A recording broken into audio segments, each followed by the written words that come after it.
penyertaan Tuhan, dan biarlah ibadah yang kita lakukan pada hari ini menjadi ibadah yang sungguh menyenangkan hati Tuhan. Amin.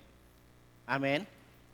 Saudara, setiap kali saya ditugaskan untuk menyampaikan, menyabarkan firman, setiap kali itu juga saya mengingatkan kita semua. Sadarkah saudara kenapa kita hadir pada hari ini? Atau saya mau tanya, kenapa sih kalau saudara datang ke gereja? Ada banyak alasan kenapa kita harus datang ke gereja. Seringkali kita bilang kita pergi gereja karena kita orang Kristen, Bapak. Kalau kita tuh bukan orang Kristen, kita pergi gereja, kita pinta apa lain. Ada yang bilang gini, saya pergi gereja sebagai wujud dari cinta dan sayang kaya kepada Tuhan. Tidak salah, saudara. Ada banyak orang punya alasan kenapa harus ada di bangku gereja. Tapi ada banyak alasan yang salah dan motivasi yang salah kita ada di gereja. Tapi saya mau beritahu kenapa hari ini kita ada di gereja. Sederhana, saudara. Bagi saya kita datang ibadah. Ini tempat untuk kita berintrospeksi diri. Ini tempatnya kita belajar. Ini tempatnya kita mencerminkan apa yang sudah saya buat sesuai dengan firman atau tidak. Dengan kata lain, untuk apa kita berkumpul bersama-sama pagi hari ini? Sederhana, saudara. Supaya kita boleh mengkoreksi cara hidup kita yang lalu. Supaya langkah kita ke depan tidak kita buat seperti yang lalu, saudara. Jika engkau berbuat kesalahan, pada minggu yang akan datang kita tidak buat kesalahan, saudara. Saudara, bulan ini adalah bulan ke-7 dari tahun 2025. Betul? Kita masuk dalam minggu terakhir. Minggu depan kita masuk pada bulan 8. Dan sebentar lagi, 4 bulan kemudian, kita tutup tahun 2025 dan kita memasuki tahun 2026. Pertanyaan saya sederhana. Sudahkah saudara membuat evaluasi apa yang saudara perbuat di tahun 2025 dari Januari sampai bulan Juli, tepatnya saat sekarang ini? Apakah kita sudah lakukan firman Tuhan? Apakah firman itu sudah menjadi rema dan menjadi gaya hidup kita? Apakah kita ini sudah menjadi berkat bagi orang lain? Atau bahasa Alkitab berkata, apa kita sudah menjadi garam dan terang dalam rumah tangga kita? Dalam usaha pekerjaan kita? Dalam lingkungan kita? Dalam kehidupan kita bermasyarakat? Saya mau beritahu, kebanyakan akhir hari ini orang Kristen kebanyakan kehilangan identitas siapa dirinya. Dan seringkali apa yang kita buat itu mendukacitakan Tuhan. Seringkali kita tidak berfungsi seperti apa yang Tuhan mau. Itu sebabnya hari ini kita semua berintrospeksi diri. Tidak ada yang salah dan tidak ada yang paling benar. Tapi kita semua bersama-sama merendahkan diri, merendahkan hati di hadapan Tuhan. Buat firman itu koreksi hidup kita. Apakah hidup kita ini sudah berkenan ke hadapan Tuhan atau tidak? Karena apa? Saudara setuju atau tidak setuju, waktunya sudah sangat singkat. Dan saya bilang, kalau Yesus tidak datang jemput kita, kitanya yang dipanggil pulang. Pada hari penghakiman atau pada hari-hari terakhir, saudara. Alkitab bilang dia akan datang di atas awan-awan. Saya dengar itu semenjak saya masih anak TK, saya masih sekolah minggu, sampai detik ini saya tidak pernah lihat itu datang. Tapi yang terjadi pada waktu Yesus tidak hadir, kitanya yang dipanggil pulang. Pertanyaan saya sederhana, sudah siapkah kita pada waktu kitanya yang dipanggil? Kita menyebut diri Kristen. Kita menyebut diri pengikut Kristus. Pertanyaan saya sederhana, sudahkah kita berfungsi seperti apa yang Tuhan mau? Seringkali yang kita lakukan bukan menyenangkan hati Tuhan, justru mendukacitakan hati Tuhan. Berapa banyak kita menjadi garam yang tawar? Berapa banyak di antara kita lewat hidup kita Tuhan dipermalukan? Saudara, kenapa itu bisa terjadi? Sederhana, karena kita kehilangan identitas. Kita lupa kita ini siapa. Sebelum saya masuk lebih jauh, mari kita buka Injil Matius pasal yang ke-5. Untuk mengingatkan kembali, ayat ini ayatnya sangat familiar. Saudara. Semua orang tahu dan semua orang hafal ayat ini. Injil Matius pasal yang kelima ayat yang ke-13.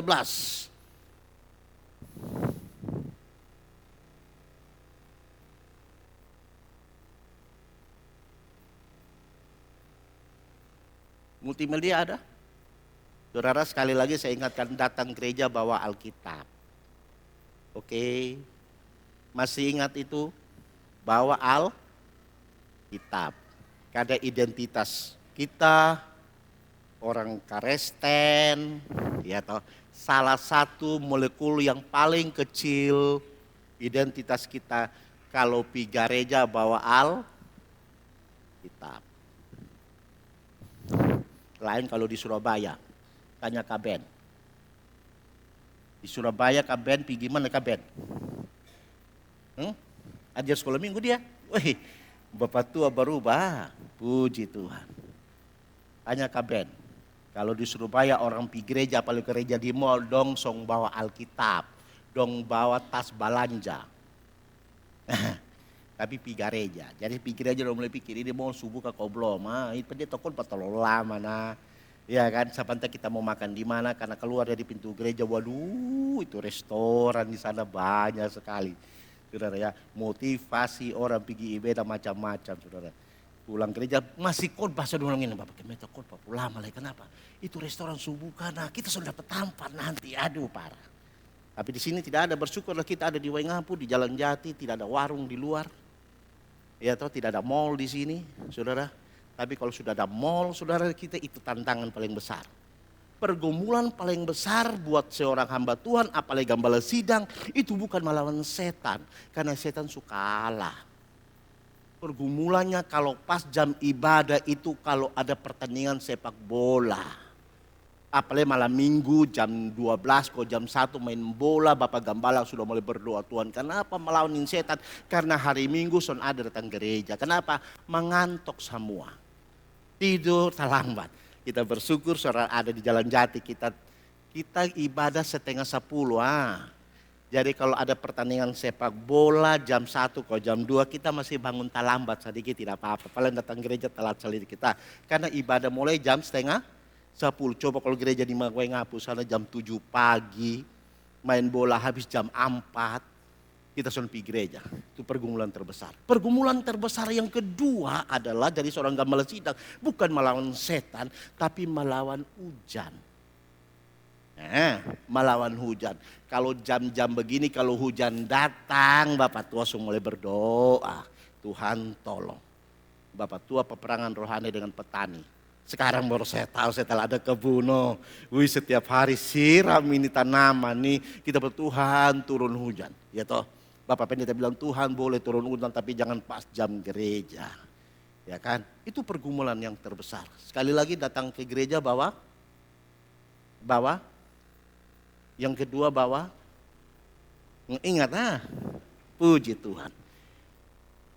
Matius pasal yang kelima. Sudah dapat semua di situ? Sudah baca? Harusnya sudah baca. Apa yang aneh di situ? Saudara, ada yang aneh enggak ayat ini? Khususnya ayat 13. Alkitab bilang ini, jika garam itu menjadi tawar. Bu, ada juga bapak-bapak, tapi lebih banyak ibu-ibu. Bu, pernahkah ibu melihat atau menyaksikan garam itu jadi tawar? Pernah? Pernah? Setahu saya namanya garam itu tidak bisa jadi tawar. Betul dah? Namanya garam itu asin, betul lah? Gitu? Tapi Alkitab bilang, Tuhan Yesus bilang, gitu, garam itu menjadi tawar. Apa tidak salah nih Tuhan? Saudara, waktu saya persiapkan, disuruh sama Pak Jip khotbah sebelum saya berlibur di Surabaya, saya bilang pulang Bapak saya layani. Firman ini sudah datang, sudah jadi rema. Saya bergumul, garam jadi tawar, saudara. Saudara, saya ini tinggal di Sabu cukup lama, saudara. Sabu itu terkenal dengan produksi garam dan kualitas garam Sabu itu sangat bagus. Saya tidak pernah dengar ada garam yang jadi tawar. Saudara pernah dengar garam jadi tawar? Ibu-ibu, bu, bikin masak, sementara bikin sayur, masak sayur, butuh garam, ternyata ambil sendok bikin pi. Tidak asin lah. Sampai tuang ini satu toples, ini sayur tetap tidak ada rasa asin. Pernah seperti itu? Pernah? Saudara tidak pernah. Apa maksudnya, saudara? Saudara, sebelum kita masuk lebih jauh, saya pun bergumul, saudara. Tuhan, garam ini jadi tawar, maksudnya apa, saudara? Kalau konteks ini berbicara dalam zaman kita sekarang, saudara, pasti kita bilang gini, Bapak tua ini tak salah omong karena kok. Mana ada garam itu jadi tawar. Tapi ingat, ini Tuhan ngomong konteksnya pada zamannya Tuhan Yesus. Betul? Saudara, di sini ada dosen, banyak dosen. Nah, kita gereja paling bersyukur ya, dosen paling banyak. Politikus ada, dokter ada, semua komplit di sini. Bahkan anak-anak STT juga ada di sini. Saudara, saya tidak bermaksud untuk mengajar atau mengambil alih seorang dosen. Tapi saya berusaha untuk dalam pergumulan saya cari tahu. Karena saya sangat yakin dan saya sangat percaya Tuhan Yesus tidak mungkin salah. Mengatakan bahwa garam itu menjadi tawar. Jika garam itu menjadi tawar. Dan itu menjadi pergumulan saya. Kapan Tuhan tahu garam itu jadi tawar? Saudara, satu kali Mama Aci buka HP. Saudara. Tuhan pernah izinkan kami berlibur dan menikmati liburan di Israel, saudara. Saya lihat Mama Aci ini ada terapung di Laut Mati. Saudara. Laut Mati itu kadar garamnya kurang lebih sekitar 30% katanya. Saya sendiri belum pernah ukur, ini cuma kata orang. Tapi kenyataannya Mama Aci ini tidak tahu berenang, saudara. Kalau masuk di dalam air, jurusnya cuma jurus kelelep. Tahu kelelep? Tenggelam, saudara. Ilmunya cuma ilmu batu. Begitu jatuh langsung terus ke dasar, saudara. Sambil kapak begitu. Tapi di Laut Mati, Mama tua bisa tidur di atas air, saudara. Saya bisa tidur di atas air, bisa meringankan badan. Tapi Mama Aci ini tidak bisa, saudara. Saya biar di kolam renang pun bisa terapung, saudara. Ya toh? Makanya Tuhan tidak pernah izinkan saya dilemparkan air laut karena tidak mungkin dimakan ikan, saya terapung, saudara. Iya kan? Nah kalau Mama Aci ini, tapi waktu ada di Laut Mati, saudara, Mama Aci ini bisa terapung, saudara. Terus apa urusannya dengan garam jadi tawar? Saudara? Dari video itu saya lihat, saudara, kita kalau pergi di Israel, nggak tahu Pak Jib ke Israel, ke Laut Mati juga pergi ya, dikasih lumpur ya, kasih lumpur untuk gosok di badan. Saudara tahu lumpur itu ternyata punya kadar garam yang sangat tinggi, saudara. Dan di pantai itu ada bebatuan juga, saudara. Dan bebatuan itu, saudara, bisa berubah jadi garam, saudara. Kenapa? Karena setiap hari kita celup dengan itu air asin, akhirnya batu itu berubah menjadi garam, saudara. Batu itu berubah menjadi asin. Ada zat garam, ada zat asinnya, ada rasa asinnya di dalam batu itu. Beberapa yang lalu saya ke Modolung, saudara. Saya nggak percaya itu, saudara. Saya pergi di Modolung, saya lihat ada batu, kayak model batu karang gitu, di Modolung, di pinggir pantai, yang air bawah di pinggir, saya coba ambil, dan tentunya setelah saya bersihkan, saya coba jilat. Ternyata karang itu juga merasa asin. Nah saudara bisa bayangkan, kalau pantai Modolung aja, karang yang ada di pinggir pantai aja, kalau kita jilat terasa asin, apalagi karang yang ada di Laut Mati. Sampai sini saudara mengerti? Enggak mengerti. Ya sudah ikuti aja. Ya. Saudara, ternyata yang dimaksud dengan Tuhan garam menjadi tawar itu apa? Batu itu, karena zamannya Tuhan Yesus itu belum ada yang masak garam. Kalau di Wengapu kita masak garam, betul ya?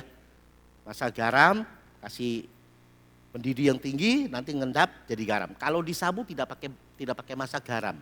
Tapi mereka bikin model kayak tambak, air laut dimasukkan di dalam bak, di Weber, terus biar penguapan, nanti sisa itu berubah jadi garam, saudara. Saya tahu itu karena saya tinggal di Sabu dan Anak saya sekarang bikin pabrik garam di sana. Bikin garam beriodium. Jadi saya tahu, dan semenjak kita giling garam, garam pun sebelum digiling itu dicuci, garamnya tetap garam dan tetap asin. Saudara. Tidak pernah jadi tawar. Nah ini menjadi tawar. Saudara. Ternyata setelah saya pelajari dan saya lihat, saya coba konfirmasi dengan beberapa dosen STT yang gelarnya doktor. Saudara. Masuk akal, saudara. Memang tidak ada dalam Alkitab, tapi itu masuk akal. Karena zamannya Tuhan Yesus tidak ada garam. Saudara. Tapi Tuhan ngomong tentang garam. Ternyata saudara, itu di Laut Mati itu ada batu-batuan biasa di pinggir pantai. Nah orang Israel pada waktu itu kalau mau masak saudara, itu batu yang mereka ambil cuci, mereka taruh di dalam masakannya. Setelah mereka incip garam rasa asin yang sudah cukup, batunya diangkat. Saudara. Bisa nikmati saudara. Nah kalau batu ini berkali-kali dipakai untuk masak, maka rasa asinnya itu akan memudar. Rasa asinnya akan berpindah dari batu ke masakan. Betul? Nah pada waktu batu ini kehilangan rasa asinnya, batu ini menjadi batu yang tidak berguna. Batu ini menjadi batu yang tidak berfungsi. Kenapa? Rasa asinnya sudah memudar. Dan rasa asin yang sudah memudar, batu yang kehilangan rasa asin ini tidak dipakai dan tidak berguna. Karena tidak berguna apa? Dibuang. Kalau dibuang di pinggir jalan, pasti dijak orang. Kalau di batu ini dijadikan jalan raya, pasti diwales. Pasti hancur dan tidak ada gunanya. Karena apa? Fungsi daripada garam itu sendiri, itu memberi rasa. Saudara. Nah dari sini kita tahu pada waktu Yesus bilang jika garam itu menjadi tawar. Artinya gini, jika hidup kita ini yang memberi rasa, memberi warna, hingga pada waktu tidak berfungsi dengan baik, maka hidup kita ini akan menjadi bulan-bulanannya orang. Akan menjadi sesuatu yang tidak bermanfaat dan tidak ada gunanya, khususnya bagi kerajaan Allah. Nah itu garam. Ayat yang ke-13. Ayat yang ke-15 bilang gini, tidak ada seorang pun yang menyalakan pelita dan menaruhnya di bawah gantang. Bapak Ibu tahu apa itu gantang? Gantang itu bukan ganteng lain. Gantang itu bukan genteng lain. Gantang is gantang. Saudara tadi pagi saya bergumul. Tuhan gantang itu apa sih? Supaya kita mengerti, supaya kita ini cerna gantang itu apa. Saya teringat pada zaman dulu. Papa saya sering pergi peranggang. Nah ini Pak Benaris pasti tahu karena rumahnya dekat peranggang. Ya kan? Gantang itu ternyata saudara, itu mok pengukur. Kalau zaman dulu mungkin karena tidak ada timbangan. Saya ingat dulu waktu saya jalan peranggang sama-sama Papa dulu puluhan tahun yang lalu waktu saya masih SMP. Itu kalau kita pergi belanja di peranggang-peranggang itu tidak pakai timbang, tapi pakai ukur, mok ukur. Nah mok inilah yang disebut dengan gantang. Mok ini terjadi dari dua jenis. Ada yang terbuat dari kaleng, ada yang terbuat dari bambu. Yang dianyam jadi mok. Betul? Nah kalau kita sampai hari ini rasanya mungkin kalau kita jalan dari Waingapu pergi di Waitabula atau Waikabubak, itu dalam perjalanan itu ada orang taruh jambu di dalam anyaman bambu. Ada yang bisa terbuat dari pohon kelapa, ada yang dari bambu, ada yang terbuat dari tikir-pikir. Jadi ada dua macam gantang. Itu yang nama yang dimaksud dengan gantang. Mengerti kita sekarang apa itu gantang? Gantang itu alat ukur. Bisa juga dalam bentuk gentong untuk menyimpan barang. Ya, Alkitab bilang gini, tidak mungkin orang menyalakan pelita taruh di bawah gantang. Tutup saudara. Ada di antara kita ibu-ibu kalau lampunya mati, kita kasih nyalakan lampu, setengah mati nyalakan lampu, cari kopi. Setelah lampunya menyala terus kita tutup pakai mangkok. Kita tutup pakai baskom. Kita tutup pakai dandang. Ada yang seperti itu? Orang yang melakukan ini hanya orang bodoh. Hanya orang bodoh saja yang melakukan itu. Sudah setengah mati kasih menyala lampu, menyala pelita, menyala lilin. Setelah lilinnya menyala ditutup pakai gantang. Yang melakukan cuma orang bodoh. Alkitab bilang begini, tidak mungkin orang menyalakan pelita dan menutupnya dengan gantang. Tapi ditaruh di tempat yang tinggi. Tujuannya apa sih? Sederhana. Alkitab bilang gini, supaya bisa menerangi rumah. Lampu itu harus ditaruh di atas gunung. Supaya bisa menerangi yang lain. Dan kita pun kalau dari bawah melihat gunung yang banyak lampu itu menjadi satu keindahan. Luar biasa, betul? Saudara, liburan ini saya sering keluar kota. Sama-sama dengan teman-teman dari Jalan Jati. Kalau kita keluar, saudara lihat. Gitu, waduh kalau di atas gunung banyak lampunya, saudara. Betul? Indah enggak? Indah. Kalau kita berada di atas gunung, dan kalau kita lihat ada di bawah lampu itu, kalau semua lampu kota itu menyala, waduh indahnya luar biasa. Puji Tuhan, kebetulan Tuhan memberi saya apartemen di Surabaya. Kalau saya naik dari kamar apartemen saya kebetulan view-nya view kota, saudara. Ada di tempat ketinggian itu saya lihat ke bawah, waduh indahnya kota Surabaya, kelihatan Suramadu. Itu fungsi lampu, saudara. Sekarang kita mengerti fungsi lampu. Fungsi garam tidak hanya sekedar kita tahu bagaimana garam itu tawar. Garam itu memberi rasa, betul? Tapi ada fungsi garam yang lain, saudara. Banyak fungsi garam. Tapi yang saya alami, fungsi garam yang berikut itu bisa mengawetkan. Saudara, 15-20 tahun yang lalu, saya selalu berada di Kalimantan Barat. Khususnya di Dusun Sekuntum. Karena di situ saya ada sedikit investasi. Dan akhirnya saya sering ke sana. Satu kali di rumah yang saya nginap itu, masuk ke dalam Dusun Sekuntum 15 tahun yang lalu. Rumahnya dari gedek alang-alang masih ada rumah panggung, kayak kita rumah sini. Keluar masakan daging babi, saudara. Yang dipotong kering. Saya heran. Di sini ini hidup orang di sini begitu turun, tapi kok bisa daging babi ya? Ya kan, kulkas di rumah ini enggak ada, saudara. Saya coba incip daging babi ini, rasanya asin, saudara. Saya tanya sama yang tempat saya tinggal, Cik, beli di mana daging babi asin? Oh, kita bikin sendiri. Loh, kok enggak busuk? Enggak, Pak. Terus dikasih apa? Dikasih garam. Lah terus usianya daging babi ini sudah berapa? Sudah setengah tahun. Saudara bisa bayangkan daging babi dikasih garam, disimpan setengah tahun awet tidak rasa bau. Justru menimbulkan satu nikmat yang luar biasa. Saya kadang-kadang kepingin bikin, saudara. Jadi fungsi garam apa? Mengawetkan. Selain fungsi garam itu dapat membuat sesuatu yang berubah menjadi sesuatu sedap bagi bumbu masak, suatu warna yang luar biasa, tapi fungsi garam itu juga bisa mengawetkan. Kenapa? Saya ngalami itu. Saya coba makan, kalau babi garam itu dipotong tipis-tipis, goreng garing makan sama nasi hangat, mertua lewat ke di belakang kita tidak lihat, saudara. Karena lewatnya di belakang. Ya toh. Kalau saudara pergi di restoran Thailand, itu ada yang namanya ikan garam. Nah, istri saya pasti tahu, karena dia paling suka makan ikan garam. Ikan garam itu prosesnya, saudara, ikan garam. Jadi dikasih garam ikannya, semua dibungkusi garam yang tebel, terus dibakar, saudara. Dari kulitnya semua ada garam, di dalamnya ada ikan. Wah, sedap sekali. Jadi garam berfungsi sebagai pengawet dan garam pun berfungsi untuk apa? Memberi cita rasa. Nah, ayat yang ke-13 dari Matius ini bilang begini, mari kita baca. Ayat ini bilang begini, yang ke-13. Kamu, perhatikan baik-baik bahasa ini, kamu adalah garam dunia. Jika garam itu menjadi tawar, dengan apakah ia diasinkan? Tidak ada lagi gunanya selain dibuang dan diinjak orang. 14. Kamu adalah, perhatikan kata ini baik-baik. Kamu adalah terang dunia. Kota yang terletak di atas gunung tidak mungkin tersembunyi.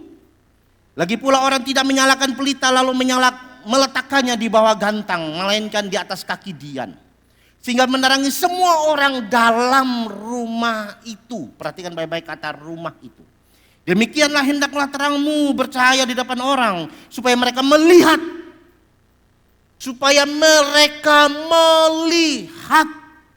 perbuatanmu.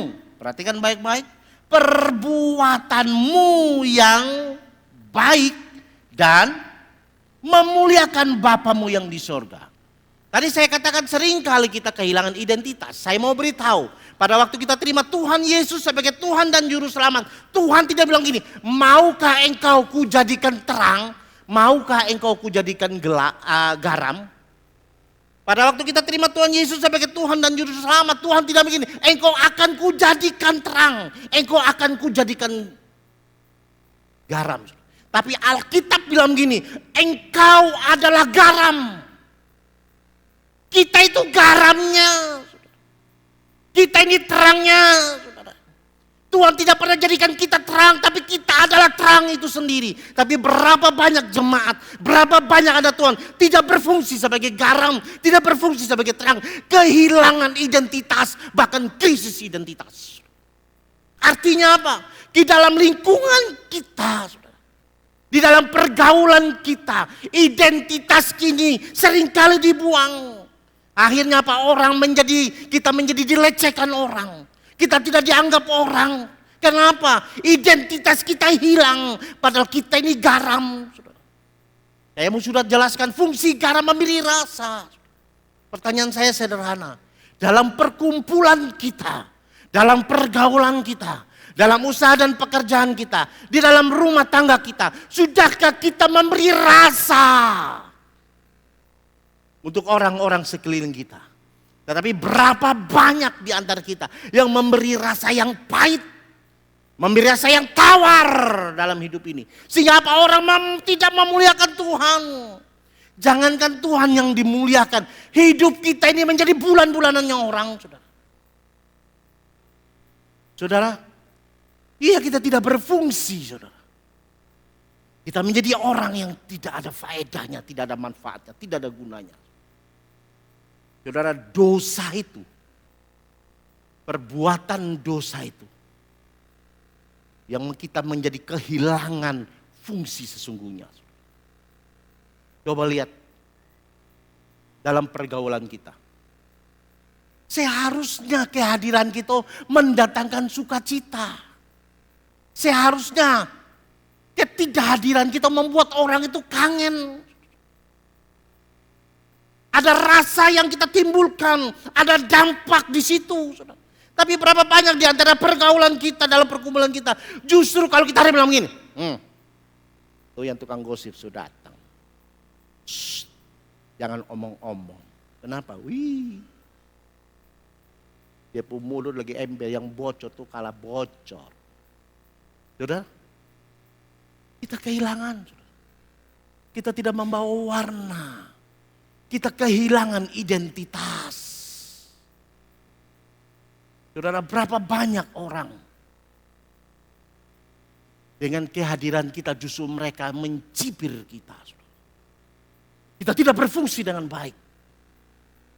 Jangan omong di luar, dalam rumah tangga bu, cerewetmu dikurangi bu, cerewet kurang. Ada bapak-bapak datang pergi gereja pagi-pagi, ibadah setengah 10, jam 5 sudah ada di gereja. Bukan di sini, di sana. Oh, kalau gereja di Surabaya bapak, ibu, tanya Kak Ben. Mana Kak Ben? Antri bro, antri. Yang mau datang ke gereja anteri. Kita sana masih doa berkat, masih menyanyi yang tunggu di luar. Begitu banyak orang, begitu banyak. Yang begitu rindu datang ibadah pergi gereja, saudara. Kalau di gereja kita pun menyanyi, kalau kita menyembah Tuhan gamatar semua. Boleh tapi kalau di Surabaya kalau memuji Tuhan, beta lihat, maka menggit pun model muncul. Waktu kalau sudah begini, saya lihat begini, saya bilang Ben, lu pulang di Jalan Jati itu api lu bawa di sini. Kalau main keyboard, beda tidak sebelum DP Surabaya, sebelum pulang Surabaya. Bab tua, orang semua begini. Tampak bersedia bab tua. Ini yang begini harus pergi Surabaya, harus pergi Surabaya. Dorong memuji Tuhan. Tapi yang parahnya begini, di gereja kita memuji Tuhan luar biasa begini, luar biasa. Begitu keluar di luar, giliran orang gamatar lihat kita. Ini yang bahaya, saudara. Di gereja, woi kita menyembah Tuhan luar biasa. Tapi begitu ada di luar gereja, dalam kehidupan hari-hari, giliran orang gemetar lihat kita. Bukan karena kita punya harapan, tapi kita kalau naik sepeda motor lawan arus. Garam model apa yang begini? Terang model apa yang begini? Yang buka toko, keos-keos, semua termasuk saya, Mama Aci, Bernard. Timbangan harus benar. Jangan di gereja kita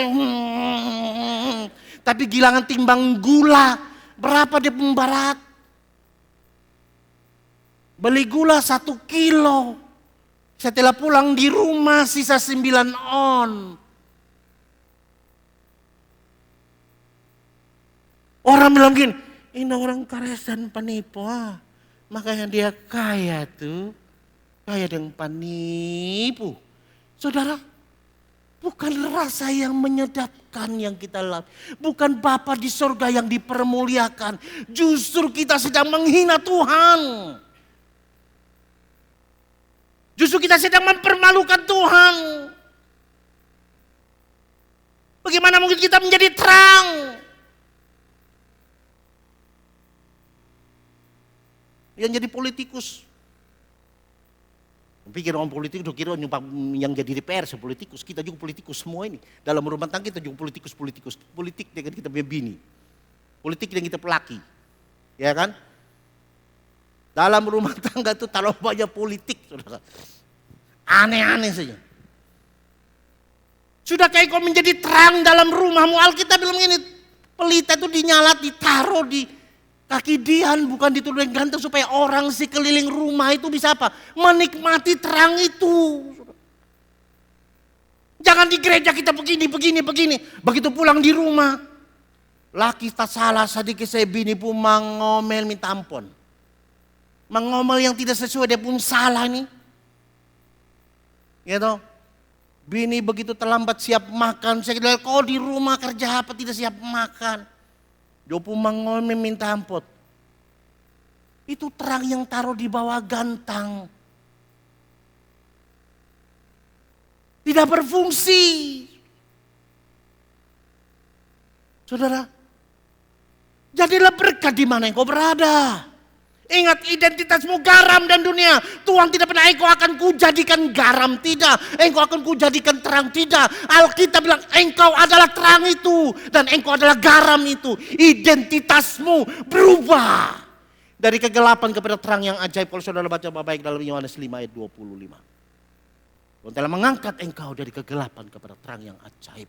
Engkau adalah terang itu. Dan engkau adalah garam itu. Berfungsilah dimanapun engkau berada. Dalam rumah tanggamu berfungsilah dengan baik. Supaya orang-orang di sekeliling itu melihat perbuatanmu yang baik. Alkitab bilang soal apa? Mereka memuliakan Bapa di surga lewat apa? Perbuatan baikmu. Bukan berapa banyak ayat yang kita baca. Bukan berapa banyak engkau datang beribadah, saudara. Tapi pada waktu engkau menghidupi firman itu. Dan orang bisa melihat perbuatanmu, gaya hidupmu, perkataanmu, gestur tubuhmu. Dan mereka memuliakan Bapa di surga. Seringkali kita beda, saudara. Kalau di gereja mah haleluya, mah luar biasa, saudara. Gak salah, saudara. Memangnya harus begitu kalau kita di dalam ibadah. Memuji Tuhan. Tapi jangan sampai beda yang ada dalam ruang gereja sama yang di luar, saudara. Yang ada di dalam gereja itu harusnya menjadi importasi di luar. Orang pasti bisa menikmati terang itu. Orang bisa menikmati garam itu di luar. Supaya apa? Mereka memuliakan Bapa di sorga. Tapi yang kita lakukan kan tidak begitu toh.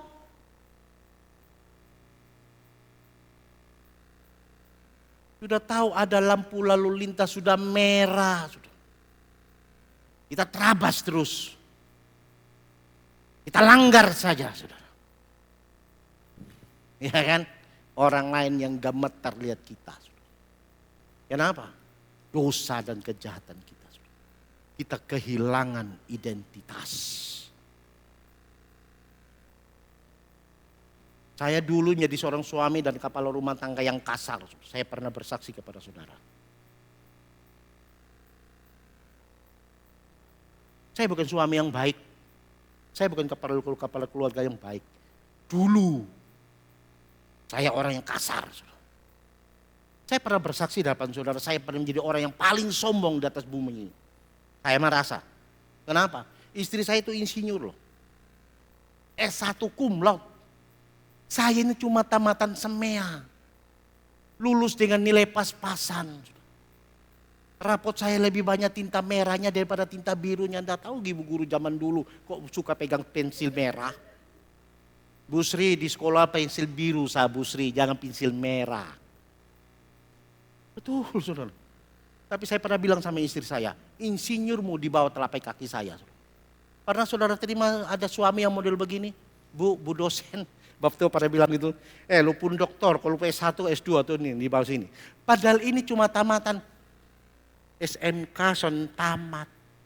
Ini contoh Bapak, contoh. Saya pernah orang menjadi orang yang paling sombong. Saya tidak pernah menjadi garam dan saya tidak pernah menjadi terang. Istri saya waktu anak saya pertama, si David umur 3 bulan, 4 bulan. Sempat keluar dan lari dari rumah. Karena apa? Di rumah terlalu banyak gelapnya. Di rumah garamnya sudah tidak ada rasanya. Saudara, kalau hari ini kita masih dengar firman Tuhan. Hari ini masih ada waktu kita untuk berubah. Hari ini masih ada waktu kita untuk bertobat. Hari ini kita masih punya waktu untuk memulai sesuatu yang baru. Sebelum dia datang, sebelum dia panggil kita pulang. Saudara. Karena kalau dia sudah panggil tidak ada satupun yang dapat menolak. Tidak ada satu bilang begini, Bapak sabar dulu. Gak ada saudara. Pasti pulang saudara. Apakah hidup kita selama ini sudah menjadi berkat? Terutama dalam rumah tanggamu. Terutama dalam lingkungan pekerjaanmu. Kalau engkau ada dalam satu lembaga, jadilah garam, jadilah terang di lembaga itu. Dalam rumah tangga itu, di dalam sekolahmu, di dalam usaha dan pekerjaanmu. Supaya apa? Mereka bisa memuliakan Tuhan. Saudara, kita angkat lebih tinggi lagi level kita dalam mengikuti Tuhan. Kalau yang kemarin-kemarin kita selalu minta berkat, sekarang kita tidak minta berkat. Tapi kita memberi sesuatu yang memuliakan nama Tuhan. Dan saya percaya, saya sangat yakin Tuhan tahu apa yang kita butuhkan dalam hidup ini. Saudara tidak perlu meminta-minta. Minta dan minta-minta itu beda saudara. Saudara tidak perlu pengemis menjadi pengemis di hadapan Tuhan. Karena dia itu Bapa yang baik. Saya pernah berbicara tentang seorang Bapa yang baik. Kalau Bapa yang baik, tidak perlu anaknya itu sampai doa puasa hanya gara-gara minta sepatu. Saudara. Bapak yang baik dia akan berusaha bagaimana melihat sepatu anaknya rusak dan dia harus menggantikan. Anak tidak perlu sampai doa, Bapak tolong kenapa saya tidak ada makan. Tidak akan mungkin terjadi. Kalau Bapak yang baik, dia tahu memberi yang terbaik bagi anaknya. Dia rela untuk dirinya tidak makan, yang penting anaknya makan. Saudara. Kalau anaknya yang sakit, saya percaya saudara. Dia rela tidak tidur untuk jaga anaknya. Bahkan dia bilang begini, biar lebih baik mama yang sakit, lebih baik papa yang sakit. Daripada engkau yang sakit. Nah kita ini punya Bapa di surga. Saudara. Percaya ke saudara itu atau tidak, itu menjadi penting. Saudara. Seringkali kita tidak percaya. Saudara. Itu sebab saya berkata kita ini orang percaya yang tidak percaya Tuhan. Hanya di gereja kita pintar mengatakan Tuhan aku percaya. Tuhan itu ajaib. Aku percaya Tuhan itu pasti menolong. Aku percaya Tuhan pasti ini. Tapi kenyataannya hidup kita orang percaya yang tidak percaya Tuhan. Tadi malam cucu Jeff ini jam 3, jam 2, jam 3. Menangis. Wih, lah kamarnya Bernard sama kamarnya saya ini kan cukup jauh. Beda sama hall. Suaranya melengking masuk sampai dalam kamar. Istri saya, bangun, kenapa lagi ini cucu ini dia menangis begini. Tengah malam dia buka, dia lihat. Tengah malam mama tua gendong cucu. Supaya cucunya tidur, saudara. Itu orang tua yang baik. Kalau kita saja bisa perhatikan, apalagi kita punya Bapa di surga. Mulai hari ini, saya boleh sarankan dan saya boleh ajak kepada stop berbicara tentang kebutuhan karena kita punya Bapa yang baik. Dia tahu persis apa yang terbaik bagi kita. Tapi persiapkan dirimu, pertanyakan dirimu. Apakah saya sudah berfungsi sebagai apa yang Tuhan baik mau? Menjadi garam dan menjadi terang.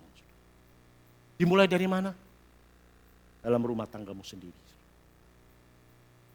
Dalam lingkungan, dalam pekerjaan, dalam usahamu. Supaya orang bisa menikmati Tuhan lewat hidupmu. Orang tidak akan lihat Tuhan Yesus. Tapi orang bisa lihat Tuhan Yesus lewat hidup kita. Lewat perkataan kita. Lewat perbuatan kita. Dan mereka boleh memuliakan Bapa di surga. Karena apa?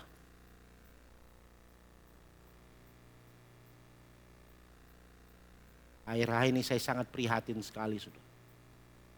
Kalau saudara buka Facebook dan lihat, waduh, orang punya bahasa ini luar biasa. Saya sangat sedih kalau itu anak-anak Tuhan bertobat, engkau harus menjadi terang. Bukan engkau menjadi orang yang tukang nyinyir, hanya tahu lihat kesalahan orang lain. Hanya tahu lihat kelemahan pemimpinmu. Tapi engkau harus berdiri untuk menutupi, untuk membalut kelemahan itu, saudara. Untuk membangun negeri ini bersama-sama. Bukan menghakiminya, saudara. Dompumba maki di dalam Facebook kelewat, saudara. Waduh, jika ada di antara saudara yang seperti itu hari ini bertobat. Bertobat. Kalau engkau betul mau jadi garam dan engkau mau jadi terang, sampaikan itu kepada pemimpinmu. Katakan itu dengan baik. Kenapa harus pakai akun palsu, saudara? Sampaikan itu dengan baik. Bertobat, saudara. Engkau adalah garam. Tuhan tidak pernah menjadikan engkau garam, tapi engkau sendiri garam dan engkau sendiri terang. Sadari itu. Jika ada sesuatu yang tidak benar, sampaikan. Berubah, masukkan ide, jangan hanya bisa kritik tok. Kita ini kalau ngomong pinter, tapi tidak pernah kasih solusi, saudara. Cuma ngomong tok, hanya nilai orang punya salah tok pinter. Tapi tidak pernah memberi solusi. Saudara. Kenapa? Saya memang punya karunia hanya untuk bisa menilai orang pun salah. Saudara.